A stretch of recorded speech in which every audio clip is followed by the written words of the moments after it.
I was originally called, or I felt like called to be an attorney, and I noticed it when I was in high school. My mom worked at a special needs school, and I remember just being struck by, and the school ranged from elementary age kids all the way up to 20-year-olds.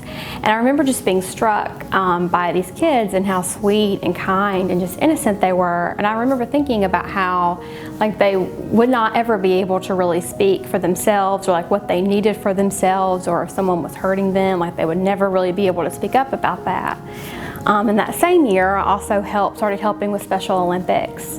And that's when I felt really called to be able to start speaking for people who who didn't have the ability to speak for themselves or couldn't for some reason.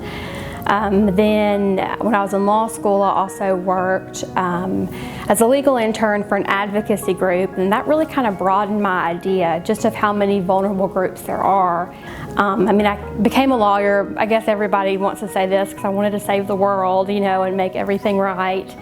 And I obviously realize I can't do that, but I can do my own part in just little ways, and that's what I've been doing, and that's what I have found the most rewarding, like throughout my career.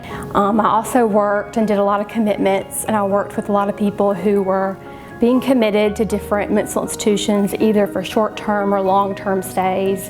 And those also I found rewarding in a different way, because for me, even though I did them almost every week, for that one person, I would always think about how like everything for them was riding on this one day, you know, how important this one day was for them.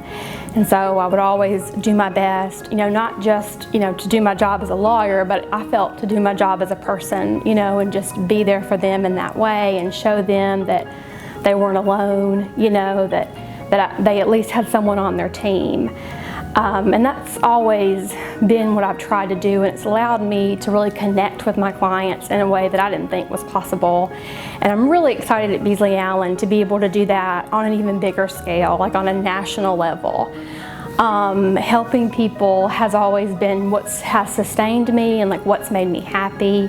And I'm really excited to be able to do that, you know, not just for one person or not just a group of people, but like to do it on a national level.